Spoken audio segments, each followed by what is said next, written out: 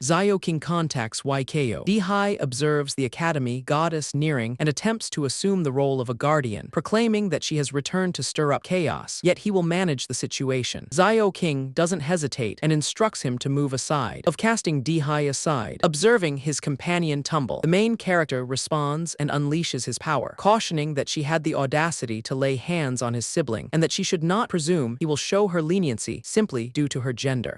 King responds that she requires no favors and reminds him that she has already stated her intention to contest against him. The main character lunges ahead, yet she evades. Subsequently, Zhu launches an assault and claims that he is excessively sluggish. In contrast, the protagonist discerns that the strength of her strike is not as outrageous as he anticipated and remarks that it is somewhat feeble. The young woman employs her observational ability and is astonished to discover that, despite being a summoner, KO was able to withstand an assault with 80% of her power. When she examines the protagonist's condition, King realizes that he has attained level 7 and is taken aback as she battled incessantly and scarcely succeeded in attaining level 6. YKO seizes the opportunity and progresses forward, but halts his strike prior to making contact with her. He playfully mocks her, inquiring why the young lady failed to evade.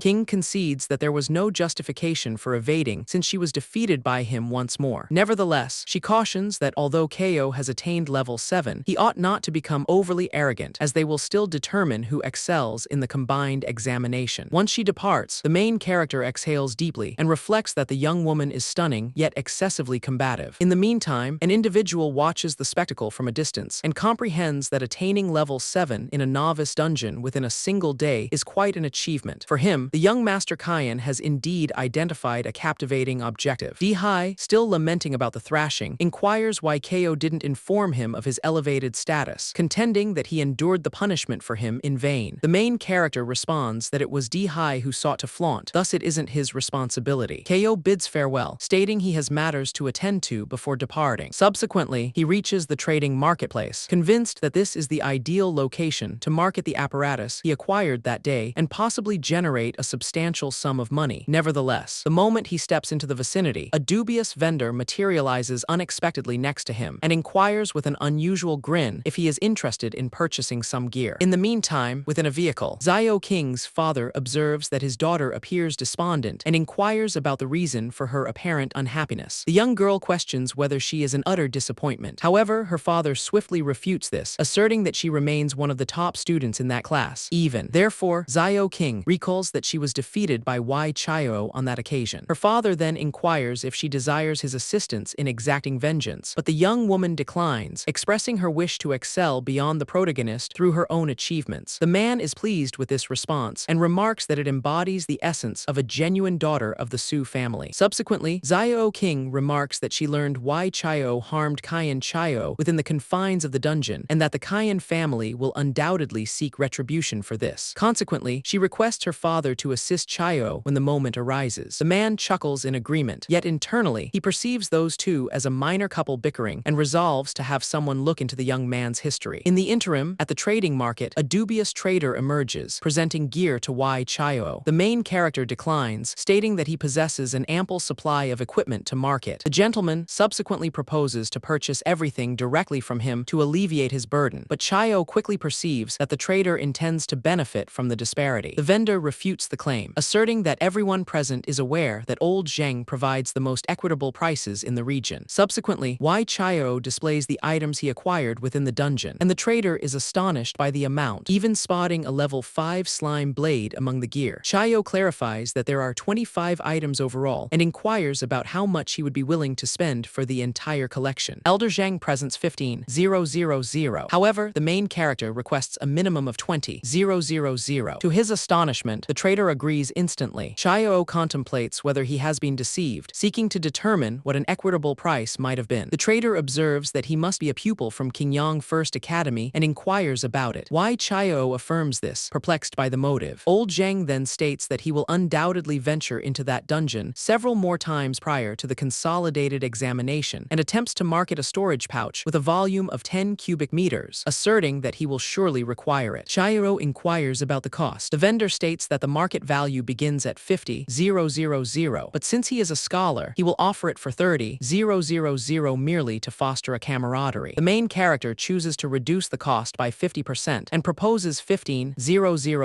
Nevertheless, the vendor concedes far too swiftly and even cautions that he is a minor trader, hence there will be no returns or swaps. Upon the reception of 15,000 yuan, Chiao once more contemplates whether he has succumbed to yet another deception. Subsequently, in the metropolitan community, an elderly gentleman converses with a lady and states that he will lease the space for merely 1 month, assuring her that he will depart shortly thereafter. She agrees on the condition that he tidies up everything prior to his departure. As he strides off, the man grumbles to himself, remarking that Wai Chiao is merely a youth who has only just reached adulthood, and that the landlord is inflating the situation by dispatching someone to monitor him. Soon after, Chiao is on his way home when he encounters Wu Xinyu, who greets him with enthusiasm. She remarks that she learned he had risen as a necromancer and even secured the top position in that day's examination. The protagonist affirms this, and the woman expresses her joy, stating that she can now ultimately present him with her offering. Chiao perceives the circumstance as peculiar and inquires about which present she refers to. Subsequently, Wu Xinyu requests that he shut his eyes. For a brief instance, the young man grows anxious and recalls that Sister Wu's spouse had died quite some time ago, starting to ponder whether she could be excessively solitary and desire something unusual from him. Yet, instantly afterwards, she discloses the genuine present. It is an enigmatic bony digit, a rare artifact that enhances a conjured undead being by 1 level and can be utilized thrice. Furthermore, the artifact enables its possessor to momentarily metamorphose into an undead state, amplifying their physical traits while leading to a gradual diminishment of their experience. Wu Xinyu reveals that the enigmatic bony digit is a memento bequeathed by her deceased spouse. He was likewise a conjurer, and she harbors suspicions that his demise was linked to that artifact. Nonetheless, accepting the digit would confer tremendous advantages upon Chiao. Upon hearing this, the main character comprehends the circumstances and inquires whether Sister Wu is offering it to him for the purpose of probing into the reason behind her spouse's demise. Xinyu affirms this and expresses her desire for him to seek retribution. Chiao grows contemplative, recognizing that the object holds remarkable potency and that rejecting it would be a squander. Conversely, embracing it could entangle him in unforeseen peril. Following a brief contemplation, the young individual chooses to embrace the challenge, as luck smiles upon the audacious, and Wu Xinyu has consistently shown him kindness. Therefore, Wai Chiao pledges to exert his utmost effort. The woman becomes sentimental and expresses that he genuinely is her rescuer, but Chiao points out that he hasn't accomplished anything thus far. Nonetheless, Xinyu responds that the simple act of him agreeing to her plea is already a significant kindness. With that, the main character bids farewell and returns to his chamber. Now solitary, Chiao gazes at the enigmatic bony digit and determines that it is undeniably not a commonplace object. He subsequently opts to examine the second effect initially and initiates undead transformation. Amethyst energy envelops his form, and the system alerts him that the alteration has been initiated, utilizing 1% of his overall experience every minute. At times, Wai Chiao takes on a bony appearance and becomes exhilarated when he perceives that all his qualities have notably enhanced. To him, that feeling is rather intriguing. However, when he recalls that this is a corporeal augmentation, the main character attempts to examine a particular area of his physique and understands the issue. Right after, he becomes frantic, weeping like a specter, upon realizing that the enhancement has not succeeded exactly where he desired it the most. Yet, having morphed into a skeleton, Chiao succumbs to despondency and endeavors to revert to his former state as swiftly as he can, exclaiming that he does not wish to be enhanced in such a manner. Soon after, the alteration is reversed, and the main character is comforted to discover that he can effortlessly wield that power. Nonetheless, he is taken aback due to having invested considerable expertise in a brief period. Consequently, Wai Chiao realizes that he can only employ this metamorphosis in critical situations. At that instant, he perceives a sound from outside and grows vigilant, inquiring who is present. Chayo approaches the entrance and inquires why the individual is remaining silent. Upon his opening, he observes an elderly gentleman with silver hair positioned in the corridor, summoning him by name. The main character is taken aback and suspects it to be a spirit, instinctively launching an assault. Nevertheless, the elderly gentleman effortlessly absorbs the impact and advises him not to become overly enthusiastic, clarifying that he is merely his new neighbor. Chayo expresses regret, still perplexed, and the man remarks that his reflexes are remarkably keen for someone so youthful, precisely as anticipated from the individual the young lady is observing. Prior to the main character grasping the situation, the elderly gentleman states that he merely came to acknowledge him and retreats to his own chamber. Isolated, Chayo is perplexed about the identity of the young lady and the peculiar neighbor who has just emerged. The following day, the institution convenes for the revelation of the examination outcomes. Certain students remark that this is the day the standings will be disclosed, whereas others are eager to find out who secured the top position. Chayo. The monarch approaches Chayo and inquires precisely how he attained level 7. The main character responds straightforwardly, stating that he merely vanquished a boss, a handful of elite creatures, and numerous common foes. The young woman is skeptical of him and inquires how he could have possibly triumphed over a formidable opponent, suspecting that he might be fabricating the story. Nevertheless, shortly thereafter, the headmaster ascends the platform and verifies the standings from the previous examination. The top position is claimed by Chayo, who successfully tracked down the level 5 boss, the dividing slime, along with the level 3 elite horned boar and the level 4 elite stone turtle, achieving level 7. Upon hearing this, Chayo King is astonished to comprehend that it is indeed all accurate. The throng starts to express their astonishment, finding it hard to fathom that Chayo, despite merely being an undead conjurer, has outperformed both Chayo King and Kaiyan Chayo. Some go so far as to circulate rumors that Kaiyan Chayo was utterly vanquished by him within the confines of the dungeon. Subsequently, the headmaster discloses that the runner-up position is awarded to Chayo King, who triumphed over the level 5 Silverback Wolf King and ascended to level 6. The third and fourth positions are claimed by Lai Chang and Kaiyan Chayo, respectively, as the remaining names are progressively revealed. Despite his defeat, Chayo King fixates on the protagonist and concedes that he is powerful, yet cautions that their rivalry is far from concluded. Chayo agrees without any hesitation and asserts that he can confront her whenever necessary. Subsequently, the headmaster reminds everyone that only 29 days remain until the standardized examination and urges them all to continue their diligent efforts. Upon hearing this, Chayo realizes that he has under a month remaining and must urgently advance his skills without delay. Thus, the main character opts to visit Dungeon Square initially, where multiple announcements for purchasing supplies and assembling teams are showcased. Upon reaching Dungeon Square, Chayo gazes at the quest board and observes numerous assignments up for grabs. Nevertheless, he lacks enthusiasm for revisiting the Green Prairie, prompting him to opt for the orc lair on this occasion. The main character strides towards the gateway, convinced that the challenge of that location is perfectly suited for his present skill level, and ventures into the subterranean chamber. However, upon his arrival on the opposite side, Chayo discovers the surroundings peculiar, as they bear no resemblance to an orc hideout. The landscape is stunning and tranquil, yet he remains vigilant. Briefly. Subsequently, a few creatures concealed within the foliage initiate an unexpected assault, and Chayo voices her frustration, questioning if all dungeon creatures enjoy employing that tactic. However, the main character replies with spectral flames and swiftly subdues the being. The system declares that he has eliminated a tier 0 level 1 null, earning 25 experience points. Chayo subsequently recalls that, as per the literature, nulls consistently inhabit groups, indicating that additional creatures are likely in the vicinity. Shortly thereafter, he validates his correctness as several of them emerge from the woodland. Without a moment's pause, the main character conjures his lifeless minions, positions the skeleton's details, and commands everyone to detonate the adversaries. The skeletal sorcerers unleash a barrage of fire orbs, removing the null values in bulk. The system verifies that he has eliminated a tier 0 level 3 null, obtaining 155 experience points. Observing the figures strewn across the terrain, Chayo beams and grasps the spade, remarking that he has only just entered the subterranean chamber and can immediately commence his labor. Subsequently, the main character excavates multiple pits and meticulously inters all the creatures, proclaiming that he will provide them with a dignified resting place. 10 minutes subsequently, numerous prizes materialize around him. The system indicates that Chayo has acquired 5 graven sensations, 8 vials of corpse oil, and has even learned a new ability termed perception. Observing the proficiency tome titled Chayo elicits enthusiasm, as the perception ability has diminished, which is quite favorable. Upon acquiring the perception skill, Chayo feels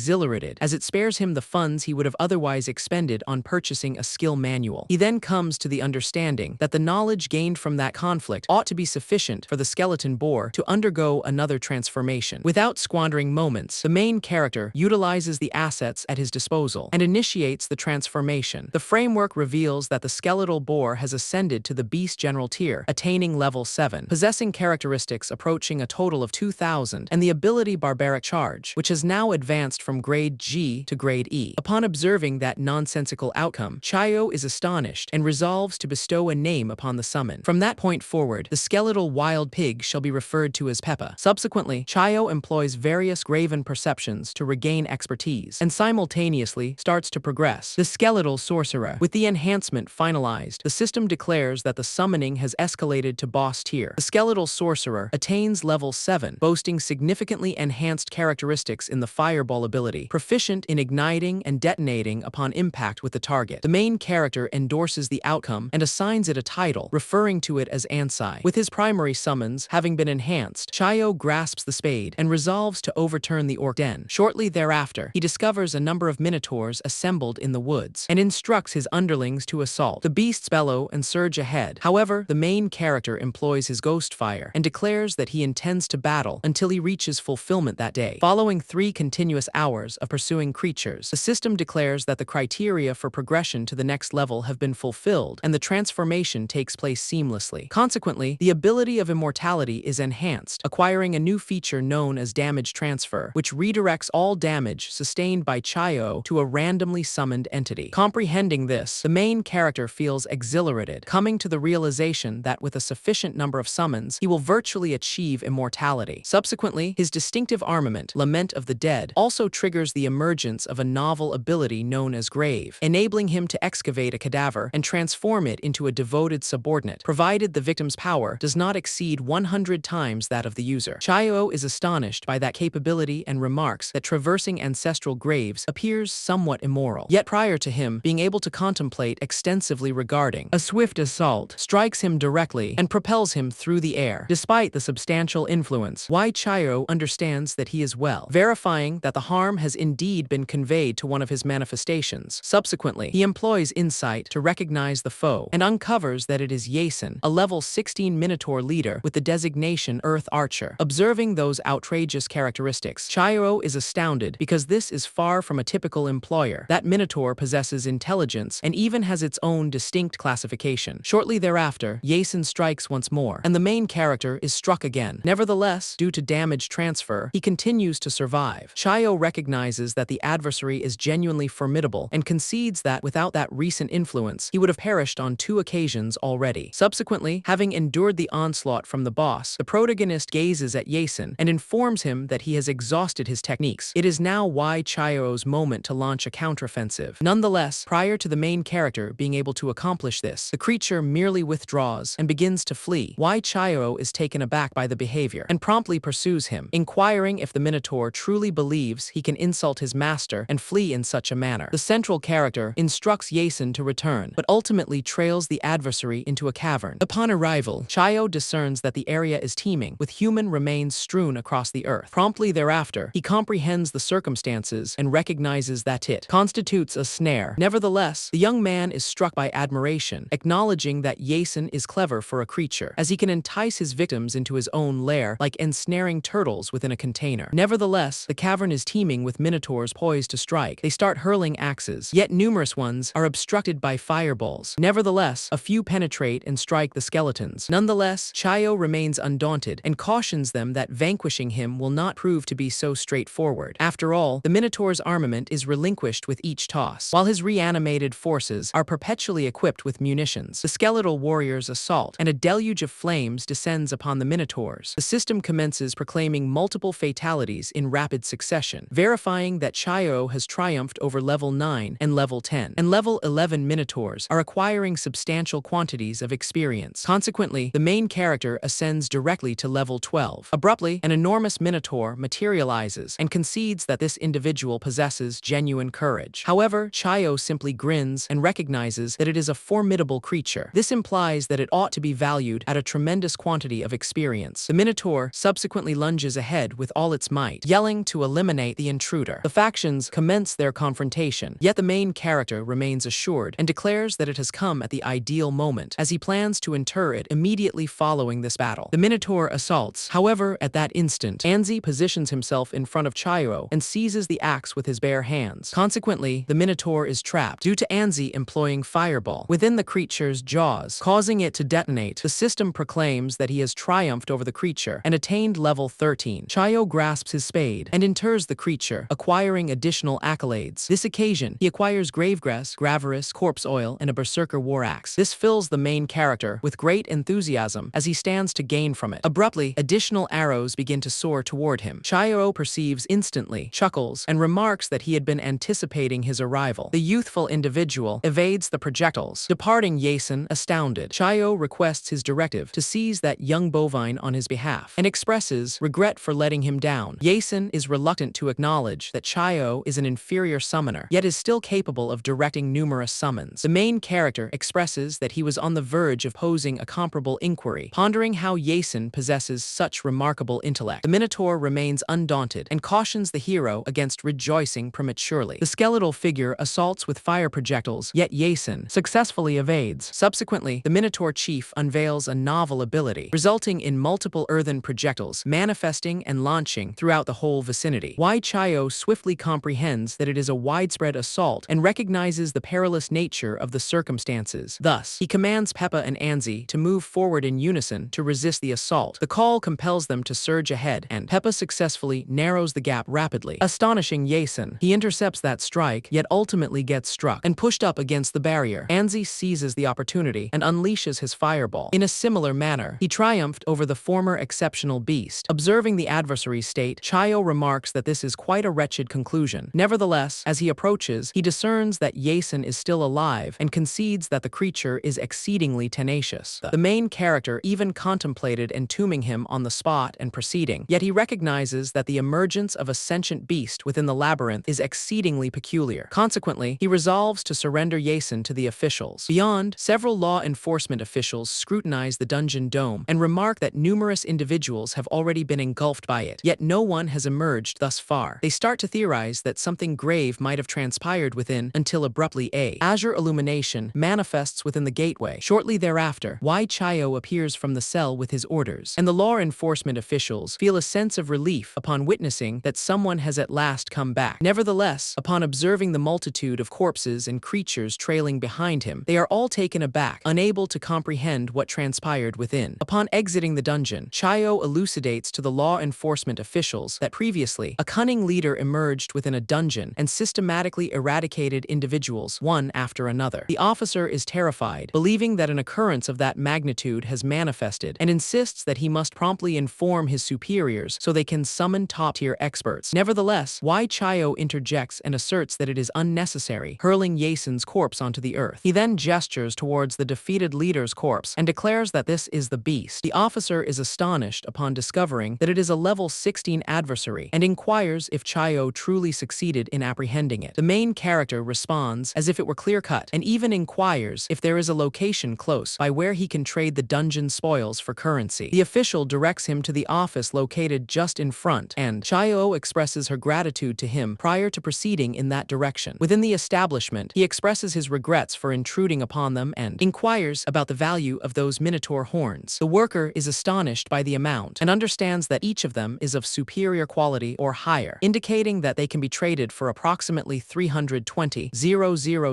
Huasia coins. Chayo instructs her to relocate it, and the remuneration is received on his device promptly thereafter. Elated to be wealthy once more, the main character departs eagerly, resolute in their quest to visit the trading market in search of hidden gems. Along the journey, he wishes to avoid encountering the con artist from the previous occasion. However, the trader materializes immediately alongside him, inquiring if Chayo had been searching for him. The main character becomes annoyed and instructs the man to leave, stating that he possesses nothing valuable to offer on this occasion. The trader endeavors to capture his focus, asserting that he possesses information that Chayo would find intriguing, but Chayo replies that he has no desire to learn and will not part with any goods either. The vendor intentionally notes that he has recently acquired a few instructional tomes and transformation elixirs, yet he desires to reveal them solely to someone deserving. Upon listening to this, Chayo halts abruptly and observes that that among the items lies a tome capable of conjuring formidable undead sentinels, and an elixir that enhances the evolution of undead beings. The description indicates that the ability Summon Undead Guard permits him to conjure a Class C Elite Sentinel, expending 20 spirit points for each summoning. The Undead Ascension Elixir enhances the rank of an undead being, but may only be utilized a single time for each evolution. Curious, Chayo inquires about the price of the two items. The trader playfully mocks him, recalling his declaration that he would refrain from making any purchases. However, the main character responds that commerce is conducted through bargaining and displays the tools he possesses for exchange. The vendor assesses the products and attempts to propose $150,000 for the entire lot. Yet Chayo is not easily swayed this time. He highlights that the Berserker axe alone holds a value exceeding $100,000 and cautions that the trader will not deceive him again. The individual observes the shift in remarks, taken aback by Chayo's rapid transformation from gullible to resolute. He subsequently presents a straightforward proposal. The manual of skills is valued at $50,000, while the elixir is priced at $150,000, culminating in a total of $200,000. He is willing to exchange both items for the complete assortment of gear. After pondering briefly why Chayo agrees to the arrangement, prior to departing, the trader also counsels the young man to refrain from revealing all his advantages to just anyone. Chayo recognizes that this individual truly is a commercial predator. Upon finalizing the transaction, the vendor bids farewell and advises Chayo to return when he has additional merchandise. As he strides away, the main character reflects that the individual is indeed a shrewd vendor, yet concedes that his elixirs are authentic, prompting him to seek out a location to evaluate them. However, prior to that, an individual emerges in his way and declares that he has at last apprehended him in solitude. The murderer asserts that Chayo can solely hold himself accountable for antagonizing someone he ought never to have provoked. The main character pivots on high alert and inquires as to who is present, until the individual discloses that the Kayan family offered a handsome sum for his life. Without delaying, the killer lunges ahead and attempts to eliminate him in a single blow. Following the assault, he even disparages the assignment, expressing disdain that it is absurd to summon someone of his caliber for such a trivial endeavor. However, right afterward, Chayo shouts to him, and the individual is astonished to discover that the lad is still breathing. Then, prior to the man's response, Chayo retaliates ferociously, delivers a direct strike, and topples him instantly. The murderer cries out, collapses to the earth, incapable of comprehending the events that transpired, and, as he meets his end, continues to murmur that it cannot possibly be real. At that instant, the system declares that Chayo has eliminated a Tier 3, Level 39 Elite Human Assassin, earning 30,000 experience points. Upon observing the corpse, the main character remarks that he needn't have concerned himself at all, employing his legendary blade against an ordinary mortal. Subsequently, he triggers the shovel's ability and inters the remains, while the system displays that he has acquired Yakshua incense, cadaver oil, burial herb, and infernal notes. Upon encountering the novel object, Chayo feels perplexed and ponders how he is meant to utilize those infernal notes. That is the moment the system recognizes the infernal currency and activates the Netherworld marketplace. Astonished, Chayo observes the display manifesting in front of him, with the shop requesting him to select the products he requires. Sensing the atmosphere of the establishment, he comprehends that it genuinely is a realm of the underworld. However, he is quickly taken aback when he examines the costs. Certain abilities demand hundreds of millions of infernal notes, like Ashes of the Departed, valued at 900 million, and Arboreal Rebirth, priced at 800 million. Upon scrutinizing the underworld shop further, Chayo discerns that the charges are outrageous, and he possesses merely 10 hell notes, which is insufficient to purchase virtually anything. Faced with no alternative, the main character resolves to preserve it for the upcoming days, and commences by examining an additional characteristic, the advancement of the Skeleton Guard. When he calls forth, the system indicates that it is a capability to thwart fatal physical harm and counterattack damage taken, along with a skeletal charge that has the potential to incapacitate the adversary. Chayo endorses the outcome, stating that this is precisely what one would anticipate from a defensive juggernaut. Subsequently, he employs the evolution digit, and the Skeleton Guard ascends from elite to lord. Its characteristics enhance significantly. Its vitality escalates to 10,000, and it acquires new abilities, such as absorbing a portion of the damage inflicted on its master for a limited time, bolstering its resilience against assaults, assaulting with skeletal appendages, and ensnaring foes with bone protrusions. Upon observing the summon's ludicrous composition, Chayo is astonished and remarks that it is indeed a genuine barrier. Subsequently, he determines to bestow a title upon it, labeling it Tough Guy. die. Subsequently, the main character contacts Anzi and chooses to experiment with something novel on him, employing infusion. Energy envelops the conjured being, and shortly thereafter, the system unveils Anzi's transformed state as a skeleton archdemon, possessing abilities like Blade of the Dead and some Inspector. Furthermore, the creature will bestow 100 points of soul essence. Observing this, Chayo feels exhilarated and is convinced that, armed with this power, he will undoubtedly be the highlight in the upcoming dungeon. Upon completing the examinations, he chooses to return home and rest. In the distance, the elderly gentleman with silver locks watches intently, astonished, remarking that he never anticipated Chayo's ability to vanquish the assassin dispatched by the Cayenne family. To him, that young man is indeed brimming with unexpected marvels. In the interim, at Zio King's familial property, the elderly gentleman encounters the elder and informs him that Chayo triumphed over a level 3 adversary firsthand. He further clarifies that subsequently, the young man interred the corpse, enlisting that peculiar being to excavate a grave, despite being unable to discern precisely what they were engaged in. The patriarch deems the interment aspect peculiar and inquires about the rationale. However, the elderly gentleman concedes that he lacks knowledge on the matter. Nevertheless, he is confident that Chayo requires no safeguarding whatsoever, and that the young lady is fretting unnecessarily. The elder elucidates that Zio King endured coercion from Chayo for 3 years and aspires to restore her dignity. Should the main character be removed prior to that moment, she will lose her opportunity forever. Consequently, he instructs the elderly man to persist in safeguarding Chayo. Ultimately, with his academic performance, admission to the Arcane Institute of Capital University is almost assured, and once that occurs, no family will have the audacity to harm him. Subsequently, Chayo makes her way back to the orc hideout and recalls that previous occasion when that unique creature enticed him away before he had the chance to investigate the opposite side of the labyrinth. On this occasion, the main character resolves to entirely eradicate the orc's lair. The minotaurs assemble in that location, persist in their howling as a ceremony unfolds. As he scrutinizes the tableau, Chayo perceives it as peculiar and employs his knowledge to comprehend what lies before him. The mechanism subsequently discloses that it is a minotaur cleric, a tier 30 cleric category endowed with elevated characteristics and abilities including conjuring, enhancing minotaurs, and a unique celestial radiance. Upon witnessing this, the main character comprehends everything instantly and deduces that the previous time, that individual enticed him to that location specifically to provoke his involvement in the ceremony. On the opposing end, the cleric also perceives his existence, becoming aware that an interloper is in proximity, and directs his underlings to seize the intruder. Without reluctance, Chayo executes his strategy and instructs Tough Guy to maintain the front line, while directing Anzi to initiate the assault. The skeletal figure's progress impede the adversary's assault, and Anzi, along with Chinese letter sorcerers, readily diminishes the priest's adherents, departing the Minotaur, astonished to witness his warriors being vanquished so swiftly. Nevertheless, the Minotaur priest endeavors to persist with the ceremony and commences supplicating, beseeching the great Mother Earth to bestow upon him her boundless might. However, Chayo grants him no opportunity to proceed and ridicules him, inquiring if he still has the luxury to chant spells at this juncture. Promptly thereafter, the main character summons Peppa to take action. The bony creature lunges ahead like a missile. The priest is taken aback immediately, yelling and commanding the being to refrain from advancing. However, Peppa charges at the adversary with great intensity, propels him into the air, and concludes him prior to him being able to act. The system subsequently verifies the vanquishing of the Minotaur priest and awards 20,000 experience points, and verifies that Chayo has ascended to level 14. Observing the outcome, the main character even ridicules him, asserting that he hardly accomplished anything, and yet the priest was swiftly defeated, labeling the man a coward. Subsequently, a fresh incentive emerges, a tome titled Advanced Meditation, which possesses the potential to significantly enhance recuperation rate once acquired. Upon recognizing its true nature, Chayo becomes truly exhilarated as he quickly comprehends that it is a highly valuable artifact. Without a moment's hesitation, he resolves to acquire the ability on the spot, and the system verifies the procurement of Advanced Meditation, enhancing his recuperation rate by 200%. Following mastering Advanced Meditation, Chayo resolves to challenge the effectiveness of that ability. He commences regaining experience at an accelerated pace, and soon thereafter, the system proclaims that Chayo has attained level 16, acquiring an additional 100 points in every attribute. The main character is astonished by the outcome, acknowledging that he is advancing more rapidly than those who dedicate their entire days to exploring dungeons. At this rate, he could excel in the comprehensive examination without ever having to step outside his own chamber. Subsequently, Chayo resolves to conclude his training and head back. Several days later, the occasion of the consolidated examination ultimately comes. The main character readies himself and considers that the moment has arrived to reveal his genuine potential. Within the confines of Qingyang First Academy's Coliseum, numerous students are awestruck by the vastness of the location, remarking that this is the arena for the practical examination, speculating on what type of creature will emerge this year. Subsequently, Director Wang ascends the platform and proclaims that the consolidated examination will at last commence. The creatures selected for this year will include goblins, minotaurs, and slimes, featuring a minimum level of 10 and a maximum level of 20, varying from standard rank to elite rank. He clarifies that every pupil is required to select the kind of creature and the level of challenge in accordance with their personal capabilities, and that the evaluation will be determined by their execution. Subsequently, the examination commences, and Liu Ming, an auburn-haired pupil, chooses to confront 10 level 15 minotaurs, in addition to a level 15 minotaur chief. Shortly thereafter, he calls forth his scarlet armor and readies himself. The remaining pupils observe the armament in his grasp and identify the gelatinous blade. Astonished to discover it grants 105 additional attack points. A few remark that it is nearly a pay-to-win scenario, recalling that the sword is priced at a minimum of 50,000, indicating that Liu Ming has made a substantial investment. Upon hearing this, Wai Chio recalls the trader and feels exasperated, understanding that the con artist acquired his sword for under 20,000. In the meantime, Liu Ming commences the battle, unleashes his ability, Lightning Strike, and rushes forward at rapid velocity towards the creatures, disrupting the adversary's arrangement. Following Liu Ming's exposition, Director Wang declares that he achieved a score of 161 on the examination and invites the subsequent contender, Zhao King. Without a moment's pause, the girl strides into the arena and proclaims her intention to confront 5 level 20 goblin overlords. The choice has left the students astounded, as confronting 5 individuals of that caliber simultaneously is ludicrous. Some recall that her class is the six-winged angel, an exceedingly uncommon classification, yet they remain astonished by her self-assurance. As he surveys the situation, Ko understands that the young woman is genuinely resolute in her quest to conquer him. Subsequently, the director proclaims that the creatures have been summoned, and numerous goblin leaders materialize in the arena. Xiaoqing emanates her divine essence, lifts her blade, and employs the divine sword Kai Slash. The assault plunges with tremendous intensity and strikes all the leaders simultaneously, vanquishing all 5 with a single strike. The crowd becomes hushed for a brief instant, struggling to comprehend what they have just witnessed. Shortly thereafter, Director Wang proclaims that Xiaoqing has defeated 5 level 20 goblin leaders and accumulated 300 points. The pupils become ecstatic, declaring that she is unhinged, while affirming that Xiaoqing is genuinely remarkable. The girl, exuding confidence, turns to YKO and taunts him, suggesting that this time he will merely be collecting the scraps. The protagonist observes her enthusiasm and remarks that she is particularly spirited that day. In the meantime, the instructors and spectators express their admiration, stating that this year's inaugural academy roster has truly broadened their horizons. One of them notes that he has also heard whispers of a clandestine class within the student body, and Director Wang affirms it, expressing that he holds high hopes for that pupil. Subsequently, a gentleman attired in a suit inquires about the number of supervisors he anticipates that concealed class will confront that day. Wang responses indicating that if he has progressed consistently, defeating 10 bosses should be achievable. The other individual is skeptical, pointing out that 5 leaders have already shattered the student record set over the past 10,000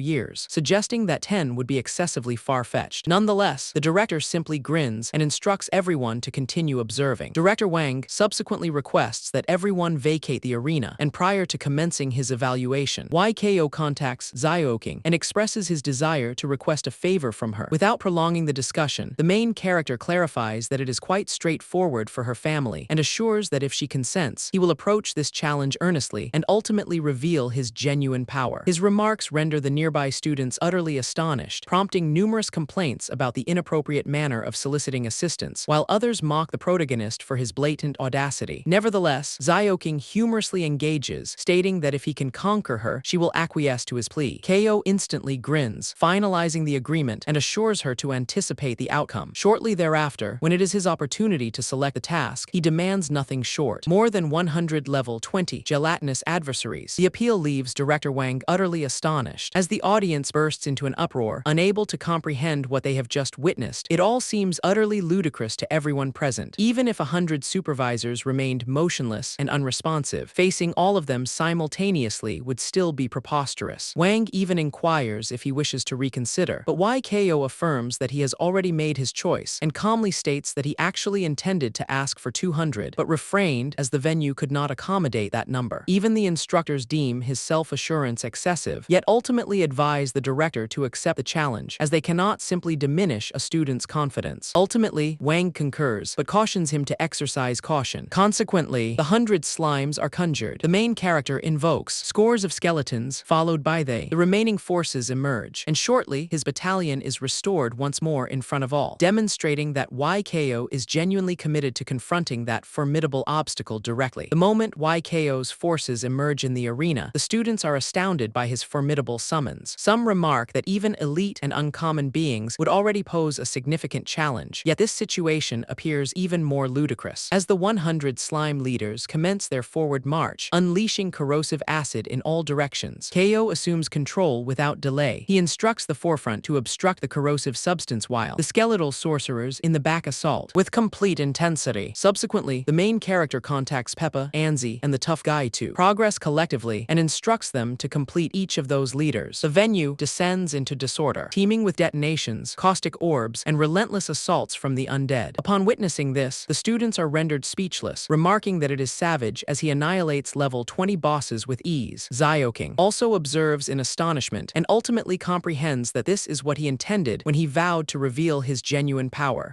Amidst the ruin, YKO gazes upon the war-torn landscape and remarks that this is artistry, the artistry of unadulterated devastation. Soon thereafter, the final surge of gelatinous adversaries is vanquished, and the system declares that the 100 level 20 slime overlords have been vanquished, concluding the assessment. The whole venue becomes hushed for an instant until the spectators come to understand that they have just experienced a momentous event. No one can fathom that he has truly accomplished such a feat. Director Wang then declares, utterly astonished, that YKO has attained an impeccable score of 900 points. The audience erupts in jubilation, declaring that it is astonishing. In the meantime, Kaian Keio is enraged, incapable of acknowledging that Keio possesses such strength. Conversely, Zioking recalls the pact and asserts that because the protagonist achieved a flawless score, he is entitled to make any demand he desires. YKO subsequently discloses his apprehension. Upon departing from that location, there could be no one available to safeguard his parents from the Kaian clan. Upon listening to Keio's worries, Zioking inquires about what precisely he seeks. YKO subsequently clarifies his desire to draw his family nearer and requests the young woman to dispatch some specialists for their protection. The main character assures her that he will reciprocate this kindness in the future, but Zioking responds that if that is everything, then the issue is already resolved. Keio is astonished by her willingness to comply and expresses her gratitude earnestly. At that instant, Kaian Keio emerges wrathfully and yells at YKO, questioning how he has the audacity to lay a hand on Zioking, declaring that he will end his life. Subsequently, now in his chamber, Keio gets ready to review the outcome of the comprehensive examination. Yet prior to his completion, he perceives an individual approaching and swiftly unlocks the entrance. To his astonishment, it is his father, his mother, and his younger sibling. The girl swiftly remarks that he only swings the door open that quickly when he is engaged in something questionable. Keio expresses his enthusiasm, stating that he did not anticipate their arrival to be so prompt, but his father clarifies that immediately upon receiving his summons, they all rushed over. The main character instructs his family to enter, as his sister promptly endeavors to discover what he was engaged in on the computer. As she gazes at the display, she is astonished to witness the Tianfu province inquiry system displaying YKO's outcome reveals a cumulative score of 975, positioning him at the top in Qingyang City, as well as leading across the entire Tianfu province. His sibling is stunned when she discovers that he truly placed first in the whole region. Keio, attempting to appear composed, remarks that it is nothing extraordinary and that he simply acted as expected. The young woman expresses dissatisfaction regarding his taunts and vows that when it is her opportunity to sit for the examination, she will undoubtedly exceed his marks. Then his mother inquires which university he plans to apply to with a score like that. YKO responds that he aspires to enroll in Magic City Professional University and indicates that he will arrive there in a few days. In the meantime, his family can relocate and relax as the Zhu family will dispatch individuals to ensure their safety. His father consents and advises him to depart without concerns, merely requesting that he look after himself. Upon listening to this, Keio feels overwhelmed with emotion and embraces his parents. Several days afterwards, YKO arrives at Magic City Vocational University to register. Upon entering the campus, he advances towards the upperclassmen tasked with greeting the newcomers and presents himself, stating that he is a recent recent enrollee and displaying his acceptance letter. The lads instruct him to remain off to the side, but before long, subsequently, a young woman named Nan Zai emerges and presents herself as a first-year student. At that very moment, the upperclassmen radically alter their demeanor. Captivated by her allure, they commence battling over who will transport her suitcase and satchel, rendering Ko utterly speechless. The main character believes he was the first to arrive, yet those individuals aren't even attempting to conceal their bias. Subsequently, the senior with pink hair beckons Nan Zai to give her a tour of the campus. However, prior to their departure, a plump boy rushes over and requests that they hold on for him. He presents himself as Pei Kyan, stating that he too is a newcomer and offering his acceptance letter. The elder mispronounces his name and quips that it resembles being in debt, a rather unfortunate name indeed. The boy attempts to rectify him, clarifying that it is Pei Kyan, but the elder merely instructs all the newcomers to accompany him. As they stroll across the grounds, YKO perceives that Pei Kyan may appear unremarkable at first sight, yet his presence is undeniably strong. Thus, the main character employs awareness and unearths that he is a blood-offering cleric, a Tier 1 Level 11 concealed class. Ko is astonished to discover that this young man possesses an undisclosed classification as well. Pei Kyan observes his response and remarks that, judging by appearances, they seem to share a similar predicament. YKO subsequently presents himself as a necromancer. The young man expresses amazement, asserting that this is a profession that can enhance its power by raising the dead. The main character responds that it is not particularly remarkable and concedes that Pei Kyan is also quite formidable. Further along, the elder elaborates that this is the residential section segmented from Zone 4 to Zone 1. Only the most capable students are permitted to reside here, and the nearer it is to Zone 1, the more formidable the inhabitants become. Pei Kyan is awestruck and inquires if the elder is equally formidable. The young man responds with pride, stating that upon his entrance to the university, he was assigned directly to Zone 2. Shortly thereafter, they present themselves before Director Kin. The upperclassman states that he has accompanied the new students for their registration. The director requests the acceptance letters for the three individuals, them, and swiftly identifies Nan Zai, inquiring if she is the newcomer from the imperial capital. She affirms it. Kin declares that Nan Zai will reside in Villa Number 4 of Sector 1. The upperclassman is taken aback, unable to fathom that a first-year student has acquired a villa in Zone 1. However, the director expresses his discontent, stating that his vision is still sharp enough to avoid such an error. Even while attempting to reassure himself, the elder believes that there are still two new arrivals remaining and that the circumstances cannot deteriorate any further. Nevertheless, Kin subsequently declares that Pei Kyan will be accommodated in room 089 of Area 2, whereas Y Kyan will occupy room 066 in the same area. The elder is astonished once more upon discovering that those two are equally powerful. Conversely, Pei Kyan becomes sidetracked upon spotting Zio King's arrival and instructs Y Kyan to observe, asserting that a genuine goddess is approaching them. The main character identifies the girl instantly and is astonished to discover that Zio King has also registered at Magic City Professional University. In the meantime, she overhears Pei Kyan address the main character incorrectly and finds it peculiar. Nonetheless, the young lad eagerly attempts to draw near to her, eager to present himself. Zio King approaches Y Kyan and inquires about the room he has been assigned. The main character responds that he has been allocated to Zone 2, room 066. Upon hearing this, Pei Kyan is rendered mute, as he hadn't even completed his own introduction before Zio King utterly disregarded him to inquire about Zio's room. For a brief instant, he begins to ponder whether there is something brewing between the two, perhaps an infatuation at first glance. In the meantime, Zio King notes that it is a coincidence, as she is also situated in Area 2 of room 081. Shortly thereafter, a lady advances and summons Y Kyan. The main character acknowledges her without recognizing her identity, and the lady presents herself as Wang Weiniang, his latest guide in the summoning division. She clarifies that she learned of an exceptional summoner who also achieved the top position in the province and inquires if it is indeed him. Zio affirms it. The instructor becomes enthusiastic, expressing that she has high hopes for him while playfully tapping the young man on the cheek. Zio advises her to relax. However, the guide merely greets him to Magic City University and informs him that the following day, at 7 p.m., there will be an orientation celebration for the newcomers, so he should not overlook attending. After that, she bids farewell with great enthusiasm.